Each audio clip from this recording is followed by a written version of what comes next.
Hello बच्चों, क्या हालचाल। बढ़िया एकदम। तो आप सभी का स्वागत है आपकी इस प्यारे से चैनल एमर्स फिजिक्स क्लासेस पे। और मैं आपको आज बताने जा रहा हूँ Newton first law of motion और Newton second law of motion.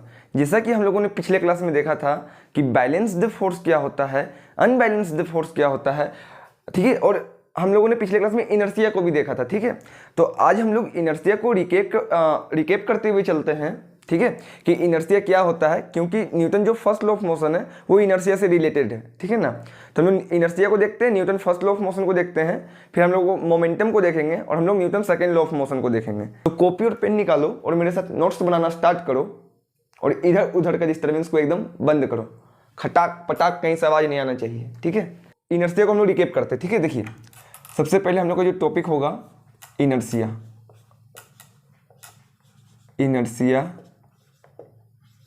And mass.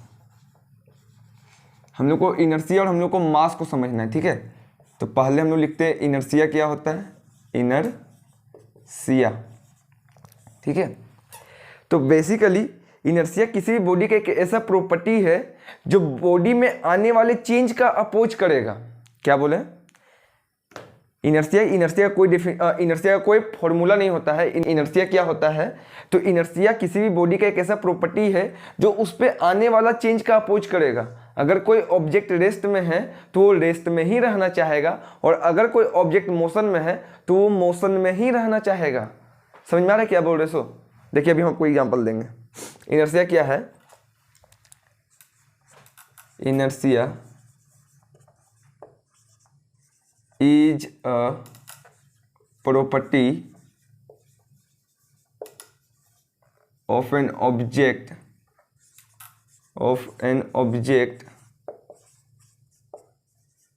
which opposes the change in its states of rest or uniform motion. देखो, इनर्शिया क्या होता है? तो इनर्शिया किसी बॉडी का वैसा प्रॉपर्टी होता है जो उस पे आने वाला चेंज का बॉडी पे आने वाले चेंज का अपोज करता है। अगर ऑब्जेक्ट रेस्ट में है तो वो रेस्ट में ही रहना चाहेगा, और अगर ऑब्जेक्ट यूनिफॉर्म मोशन से मूव कर रहा है तो वो यूनिफॉर्म मोशन में ही रहना चाहेगा। जैसे मान लो कि आप बस में बैठे हुए हो या बस में खड़े हो, ठीक है। तो क्या हुआ कि बस सडनली जब अचानक मूव करेगा आगे की ओर, ठीक है ना, बस रुका हुआ था, बस सडनली जब आगे की ओर मूव करेगा तो हम लोग का जो बॉडी है वो पीछे की तरफ मूव करता है। देखो आप ऑब्जर्व कर सकते हो। आप कभी बस में ट्रेवल करना तो आप देखना कि बस रुका हुआ है कहीं, और अचानक से अगर बस आगे की तरफ मूव करे तो आपका बॉडी पीछे की तरफ झटका लेता है, ठीक है। आपका बॉडी जो है पीछे की तरफ झटका लेता है। ऐसा क्यों?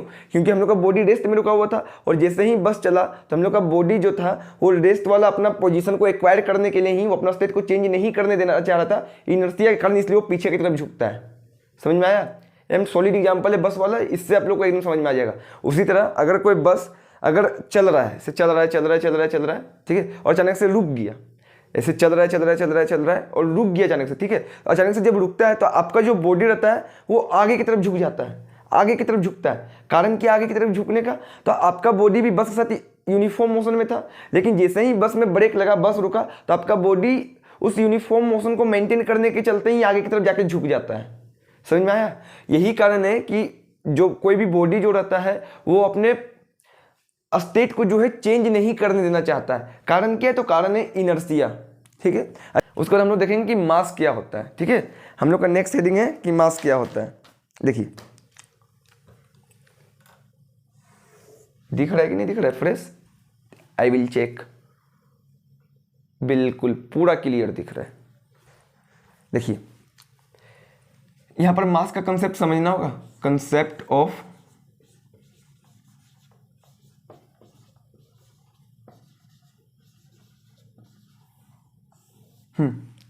यहां पर हम लोग को मास का कंसेप्ट समझना होगा। देखिए क्या बोल रहा है।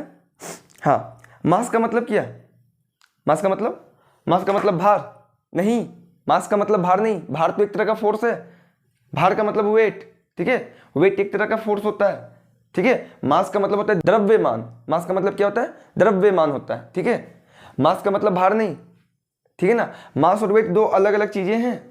केमिस्ट्री वाले बंदा के लिए नहीं, अगर आप केमिस्ट्री बनाओगे तो केमिस्ट्री में मास और वेट को एक ही बोल के चला जाता है, लेकिन आप फिजिक्स पढ़ रहे हो, एवरेज फिजिक्स क्लासेस में आपका स्वागत है। आप फिजिक्स पढ़ रहे हो, ठीक है। फिजिक्स में मास और वेट जो होता है दोनों अलग अलग होता है।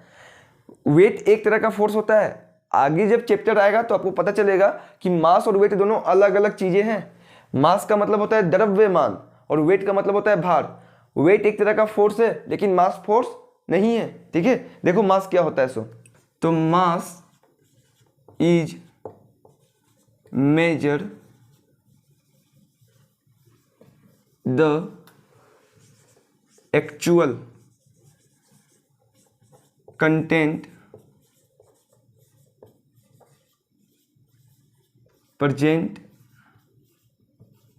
in the body। देखिए, अगर आपसे कोई पूछे कि आप मास को कैसे डिफाइन कीजिएगा या मास को आप कैसे बता सकते हैं, तो मास को हम लोग बताने के लिए क्या बोल सकते हैं कि मास को हम लोग मेजर कर सकते हैं कि किसी भी बॉडी में कितना कंटेंट प्रेजेंट है। कंटेंट प्रेजेंट होने का मतलब हुआ कि किसी भी बॉडी पे कितना माल भरा हुआ है, ठीक है ना, कितना मासिव है।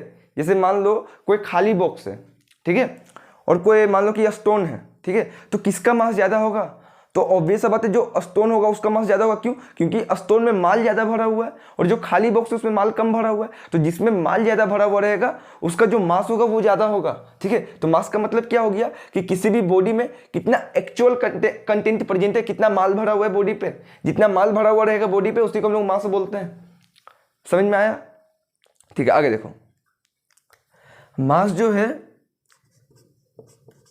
It is a scalar quantity.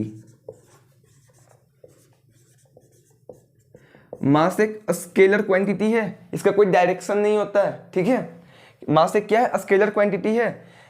क्यों? क्योंकि इसका मैग्नीट्यूड तो होता है और डायरेक्शन नहीं होता है। अगर आप जाओगे तो आप क्या बोलते हो, अगर दुकान गए हो तो क्या बोलते हो, मुझे 1 kg चीनी दीजिए, या क्या बोलते हो कि मुझे 1 kg चीनी इस डायरेक्शन में दीजिए? नहीं ना, आप क्या बोलोगे जाके कि मुझे 1 kg चीनी चाहिए।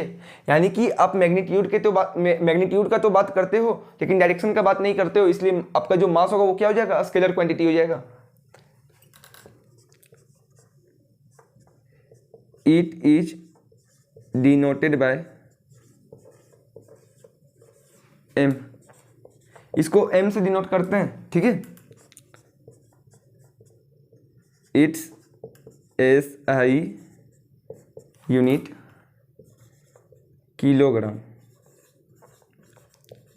इसका जो SI यूनिट होगा ये किलोग्राम होगा, इसको केजी से डिनोट करते हैं, ठीक है। अगर आपको मास को मेजर करना है, the mass of an object is measured,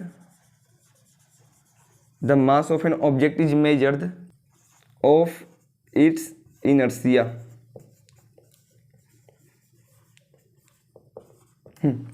The mass of an object is measured of its inertia, कि किसी भी ऑब्जेक्ट का कितना मास होगा आप उसको इनर्सिया से समझ सकते हो। इनर्सिया से कैसे?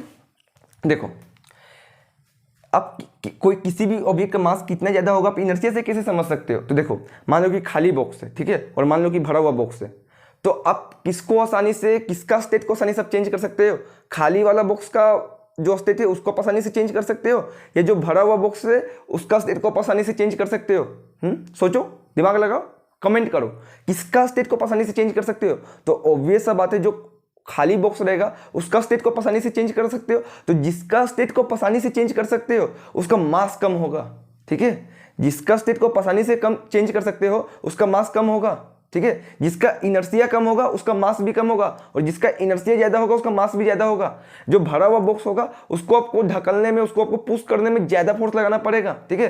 जब आपको उसका स्टेट को चेंज करने में ज्यादा फोर्स लगाना पड़ेगा मतलब कि इनर्सिया ज्यादा हो गया, और अगर इनर्सिया ज्यादा है तो उस ऑब्जेक्ट का मास भी ज्यादा होगा। समझ में आया? तो हम लोग यहाँ बोल सकते हैं more will be the mass more will be inertia, कि जितना ज्यादा मास होगा उतना ही ज्यादा इनर्सिया होगा, ये जितना ज्यादा इनर्सिया होगा उतना ही ज्यादा मास होगा। याद रहेगा ना? ठीक है, फोटो खींच लो, मिटाते तब तक इसको हम, खींच लो फोटो, मिटा दें, मिटा दें, ठीक है।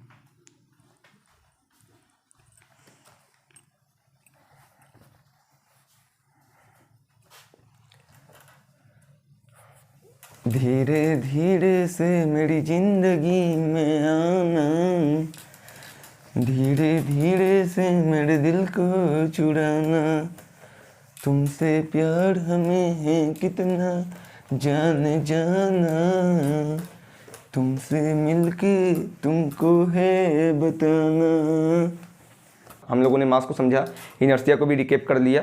हम लोग Newton first law of motion देखते हैं। न्यूटन ने 3 लॉ दिया था, Newton first law of motion, Newton second law of motion और Newton third law of motion. तो आज हम डिस्कस करेंगे Newton first law of motion और Newton second law of motion. Newton third law of motion के लिए एक अलग सा वीडियो आपको मिलेगा, ठीक है। देखो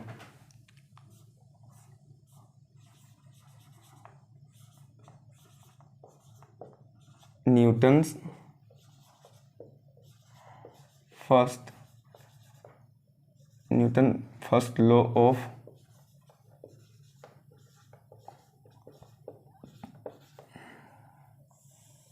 ठीक है। Newton first law of motion क्या बोलता है, पहले लिख दे, उसके बाद आप लोगों को समझाते हैं। It states that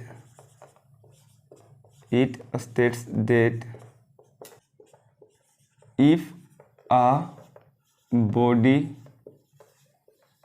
is at rest, it will be rest, and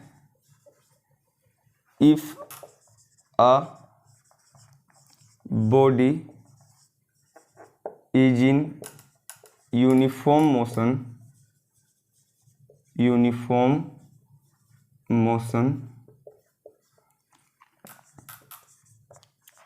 it will be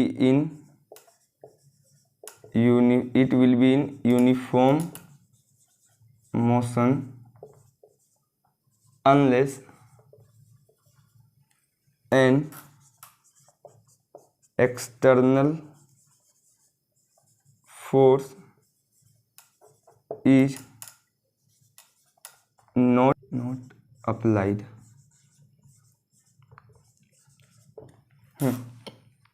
देखो क्या हो गया, Newton first law of motion क्या बोलता है, Newton first law of motion बोलता है कि अगर कोई ऑब्जेक्ट रुका हुआ है तो वो रुका हुआ ही रहेगा, और अगर कोई ऑब्जेक्ट या कोई बॉडी बोल लो, ठीक है, जो बोलना है बोलो, ठीक है, अगर कोई ऑब्जेक्ट यूनिफॉर्म मोशन में है तो वो यूनिफॉर्म मोशन में ही रहेगा। लेकिन कब तक, ऐसा कब तक होगा, कब तक कोई ऑब्जेक्ट रुका हुआ रहेगा, ये तो फिर यूनिफॉर्म मोशन में रहेगा।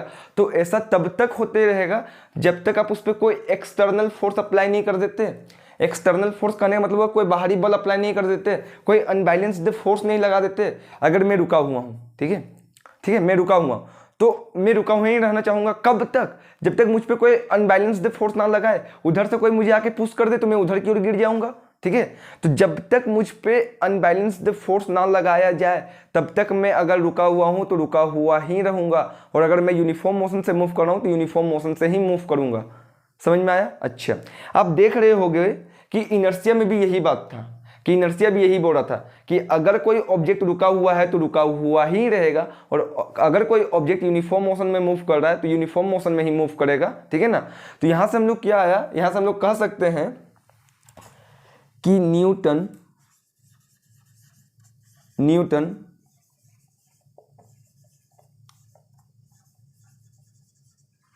फर्स्ट लॉ ऑफ मोशन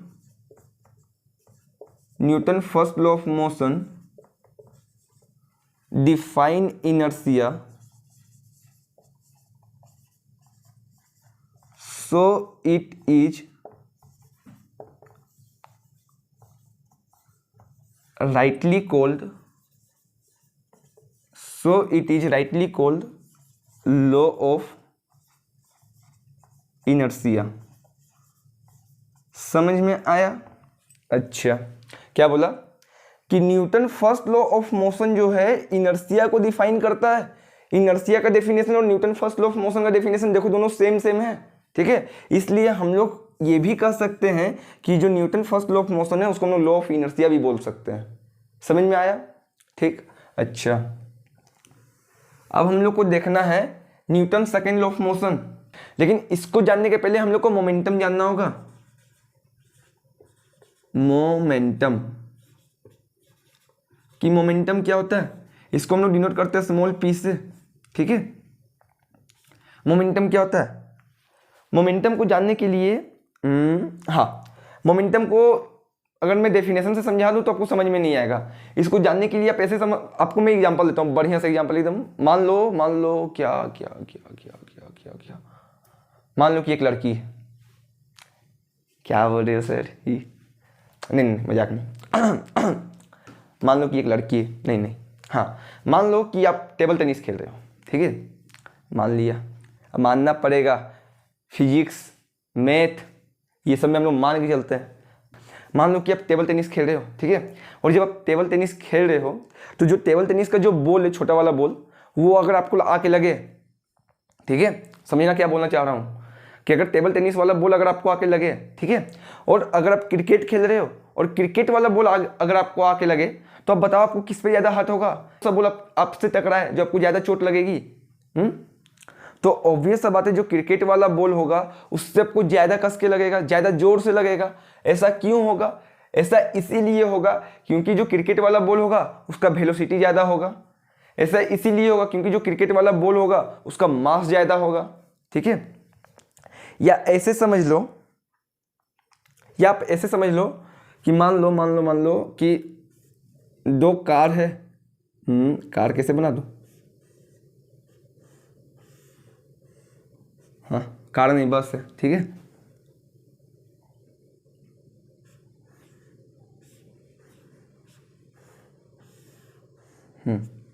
दो बस है, दोनों का मास सेम है, दोनों का मास सेम है, ठीक है। छोटा बड़ा देख के नहीं बोलना है कि मास अलग अलग होगा, फिगर बनाने हमको नहीं आता है। मान लो कि इसका वेलोसिटी है 10 मीटर पर सेकेंड और इसका जो वेलोसिटी है वो है 20 मीटर पर सेकेंड। एग्जाम्पल दे रहा हूँ, ठीक है। देखो, मान लो कि ये भी BMW है और ये भी BMW है। BMW लग रही है। मान लो ये एक बस है और ये दूसरा बस है, ठीक है। दोनों का मास सेम है, ठीक है। दोनों का जब मास सेम है और ये जो आ रहा है 10 मीटर पर सेकंड का वेलोसिटी से आ रहा है और ये जो आ रहा है 20 मीटर पर सेकंड का वेलोसिटी से आ रहा है, ठीक है। मान लो कि यहाँ पर कोई लड़की है। हाँ, मुझे लड़की लोग का ड्राइंग बनाने में बहुत अच्छा लगता है क्योंकि लड़की लोग पापा की पढ़ी होती है।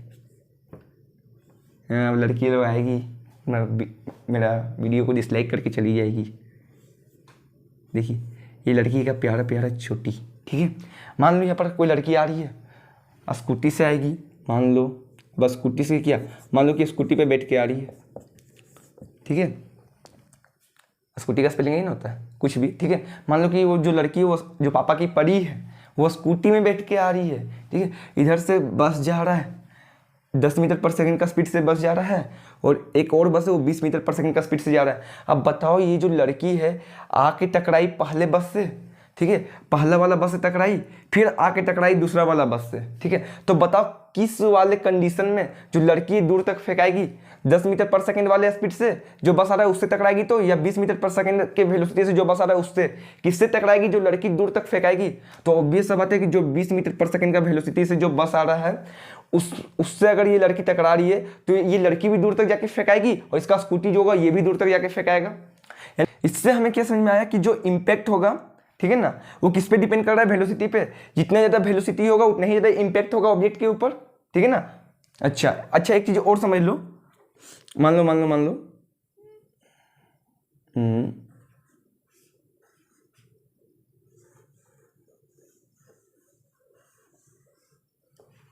कुछ भी होगा ना,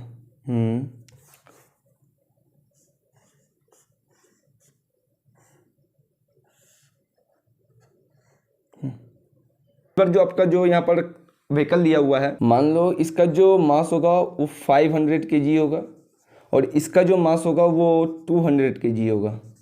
इस बार पापा की परी नहीं, माँ का मगरमच्छ लेंगे। इस बार माँ का मगरमच्छ, बाप का लाडला आ रहा है। किससे आ रहा है? अपना फटफटिया से नहीं, अपना बुलेट से आ रहा है। This is called bullet. Bullet, हाँ रॉयल इनफील्ड वाला बुलेट का बात कर रहा है, गन वाला बुलेट का नहीं, ठीक है। बुलेट में बैठ के माँ का मगरमच्छ इधर की ओर आते हुए, ठीक है। अब इधर से जो आपका ये जो बस है वो 10 मीटर पर सेकंड का वेलोसिटी से जा रहा है, और ये मान लो कोई ट्रक है, ये भी 10 मीटर पर सेकंड का वेलोसिटी से जा रहा है। या मान लो कि ये बस नहीं है, मान लो ये कोई छोटा सा कार है, ये कोई कार है और ये वाला कोई ट्रक है, ठीक है। और इधर से माँ का मगरमच्छ आ रहा है। अच्छा बताओ, दोनों का वेलोसिटी सेम है, 10 मीटर पर सेकंड, 10 मीटर पर सेकंड, ठीक है। तो बताओ, अगर ये जो माँ का मगरमच्छ है ये बुलेट से आ रहा है और अगर आके कार से टकरा जाए, ठीक है, और यही माँ का मगरमच्छ अगर आके अगर क्या बोल सकते हैं यहाँ ट्रक से टकरा जाए, तो बताओ किस पे इसको ज़्यादा चोट लगेगी, ठीक है। तो ऑब्वियस बात है, ट्रक वाला में ट्रक इसको कुचल देगा, चटनी बन जाएगी इसकी, ठीक है। लेकिन अगर कार से अगर आके इसे टक्कर लग रही है तो हो सकता है ये बच जाए, इसे उतनी कस की चोटें ना आए, ठीक है। तो यहाँ आप क्या देख सकते हैं कि यहाँ पर इसका मास ज़्यादा है, और मास ज़्यादा है तो जो इम्पैक्ट वो भी ज़्यादा लग रहा है ना। यहाँ पर क्या था कि ऑब्जेक्ट का जो मास था वो सेम था, लेकिन ऑब्जेक्ट का वेलोसिटी को मैंने चेंज किया, और ऑब्जेक्ट का जब वेलोसिटी को चेंज किए तो देख रहे कि जिसका ज़्यादा वेलोसिटी होगा वो उतना ज़्यादा अपना इम्पैक्ट छोड़ेगा, उतना ज़्यादा अपना छाप छोड़ेगा। और यहाँ पर देखा कि दोनों का वेलोसिटी तो सेम है, लेकिन इस बार क्या हुआ कि मास जो है वो ज़्यादा है, और जिसका जितना ज़्यादा मास होगा वो उतना ज़्यादा इम्पैक्ट छोड़ेगा बॉडी के ऊपर, ठीक है। तो यहाँ से हमको क्या समझ में आया कि कोई भी ऑब्जेक्ट के ऊपर कितना ज़्यादा इम्पैक्ट लगेगा वो दो चीज़ों पे डिपेंड करता है। पहला तो मास के ऊपर डिपेंड करेगा और दूसरा वेलोसिटी के ऊपर डिपेंड करेगा, ठीक है। तो यहाँ से हम लोग को समझ में आया कि मोमेंटम क्या होता है। मोमेंटम होता है मास इनटू वेलोसिटी। समझ में आया? मोमेंटम क्या होता है? मोमेंटम होता है मास इनटू वेलोसिटी। मोमेंटम किस पे डिपेंड करेगा? मोमेंटम मास और वेलोसिटी पे डिपेंड करेगा। एग्जांपल समझ में आया? देखिए मोमेंटम को हम लोग कैसे डिफाइन कर सकते हैं। It is defined as the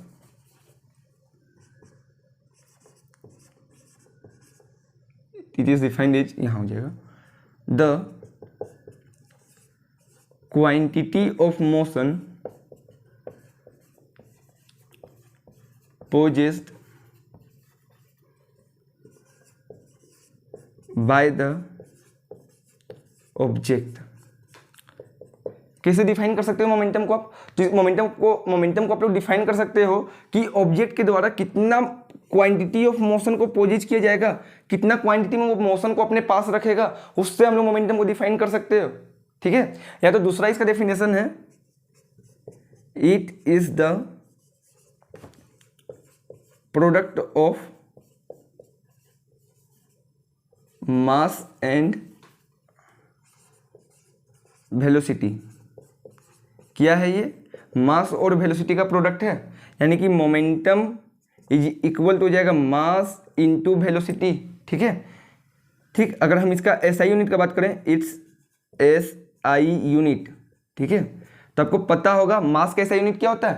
KG. और जो वेलोसिटी का एसआई यूनिट होता है वो मीटर पर सेकंड होता है। अच्छा, अब आप ये भी पूछ सकते हो कि सर आपने एसआई यूनिट केजी क्यों लिया? ग्राम भी तो, ये इसका यूनिट ग्राम भी तो हो सकता है, मिलीग्राम भी तो हो सकता है। हाँ हो सकता है, लेकिन हम लोग एसआई में केजी को लेके चलते हैं। अगर आपको ग्राम को लेना है तो उसको हम लोग सीजीएस यूनिट बोलते हैं। आपको मीटर की जगह सेंटीमीटर लेना है तो सेंटीमीटर आपका सीजीएस यूनिट होता है। जैसे जैसे आप आगे बढ़ोगे आपको एसआई और सीजीएस में अंतर समझ में आने लगेगा, ठीक है। याद रखना किसका एसआई यूनिट क्या हो जाएगा? केजी मीटर पर सेकेंड, ठीक है। इसको आप और में ऐसे भी लिख सकते हो, केजी मीटर पर सेकेंड। समझ में आया? ठीक। अच्छा, याद रखना कि ये जो है it is a vector quantity. It is a vector quantity. जो आपका मोमेंटम होगा ये वेक्टर क्वांटिटी होगा। वेक्टर क्वांटिटी कहने का मतलब क्या हुआ कि इसका मैग्नीट्यूड भी होगा और इसका डायरेक्शन भी होगा, ठीक है। फोटो खींच लो। क्या मैं इसे मिटा दूं? अरे बोल भी दो। कहाँ से बोले सर? कमेंट करके बोले क्या? हाँ कर दो कमेंट, तो पहले अपलोड तो करो वीडियो को। अच्छा ये बात है, बिल्कुल। समझ में आ गई ना मोमेंटम क्या होता है? सो याद रखना कि मोमेंटम क्या होता है, तो मोमेंटम बेसिकली मास और वेलोसिटी का प्रोडक्ट होता है, लेकिन मास और वेलोसिटी का ही प्रोडक्ट क्यों नहीं? क्योंकि जो किसी भी बॉडी पे जो इम्पैक्ट पड़ रहा है वो मास पे डिपेंड कर रहा है पहला तो, और दूसरा वेलोसिटी पे डिपेंड कर रहा है। समझ में आया? इसीलिए जो मोमेंटम का जो फॉर्मूला बनेगा वो मास इंटू वेलोसिटी बनेगा। ठीक है, मोमेंटम का वैल्यू कितना ज़्यादा होगा वो डिपेंड करेगा कि कितना ज़्यादा आपका मास और कितना ज़्यादा आपका वेलोसिटी है। ठीक है ना? और न्यूमेरिकल देखते हैं। हाँ, इनर्शिया वाला न्यूमेरिकल देख लो। बताओ, आपको बताना है कि which of the following has more inertia, कि किसका ज़्यादा इनर्शिया होगा, 5 रुपये कॉइन का या 1 रुपये कॉइन का। तो ऑब्वियस सा बात है, जिसका मास ज़्यादा उसका इनर्शिया ज़्यादा, more will be the mass more will be inertia. तो 5 रुपये कॉइन का जो इनर्शिया होगा वो ज़्यादा होगा। उसी तरह से अब बाईसाइकिल और ट्रेन, किसका इनर्शिया ज़्यादा होगा? तो देखो किसका मास ज़्यादा है, बाईसाइकिल का नहीं, ट्रेन का। किसका मास ज़्यादा बच्चों? सर ट्रेन का, तो ट्रेन का इनर्शिया भी ज़्यादा होगा। ठीक है, थर्ड क्वेश्चन है कि अ rubber ball and a stone, ठीक है ना, सेम साइज का है दोनों। अ rubber ball and a stone दोनों के सेम साइज है। ठीक है ना, दोनों का रबर बॉल का साइज और स्टोन का साइज दोनों का सेम साइज है। तो बताओ किसका ज़्यादा इनर्शिया होगा? तो स्टोन का। ठीक है, नेक्स्ट न्यूमेरिकल देखते हैं।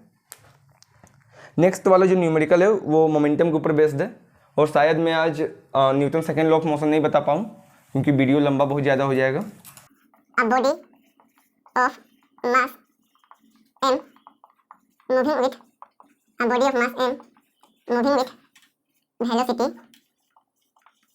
v, कैपिटल मान लो, कैपिटल m हम लोगों ने माना। ठीक है, अब मान लो कि कोई बॉडी जिसका मास m है, ठीक है, वो मूव कर रहा है वेलोसिटी v से। ठीक है, मान लो कि ऐसा कुछ कारण हो जाता है जिसका जो मास है वो डबल हो जाता है और जिसका वेलोसिटी वो भी डबल हो जाता है।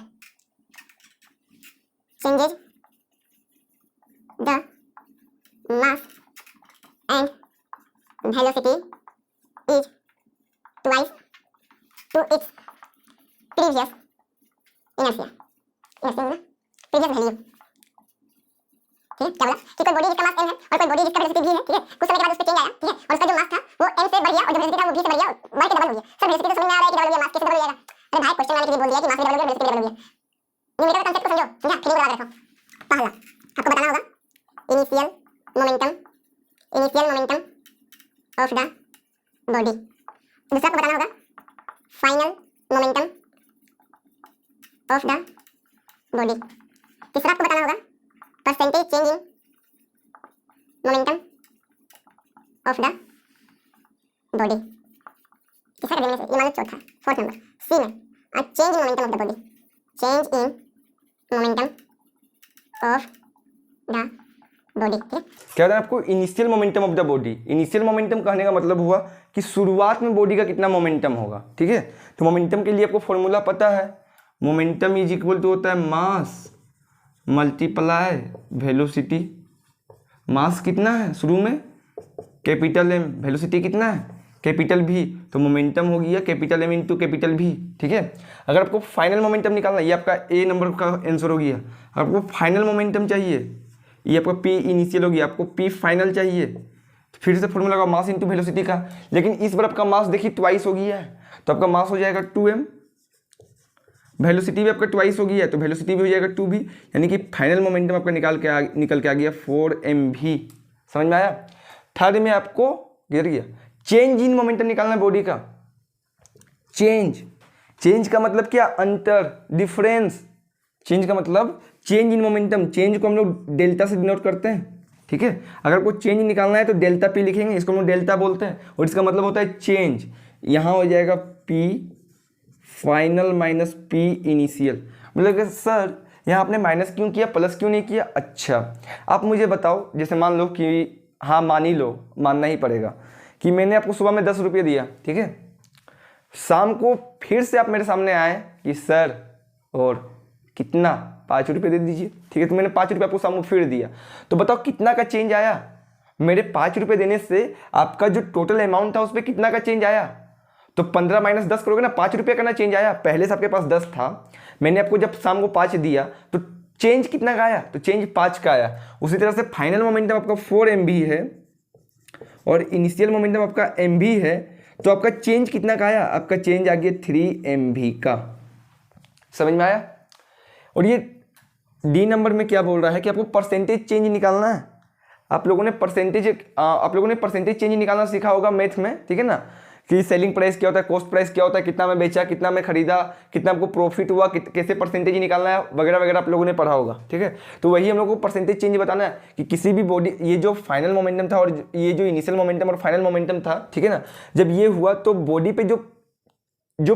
पे जो चेंज इन मोमेंटम आया वो कितना परसेंटेज से चेंज किया, ठीक है। तो परसेंटेज चेंज निकालने का फॉर्मूला होता है, अगर आपको निकालना है परसेंटेज चेंज इन मोमेंटम, तो ये आपका हो जाएगा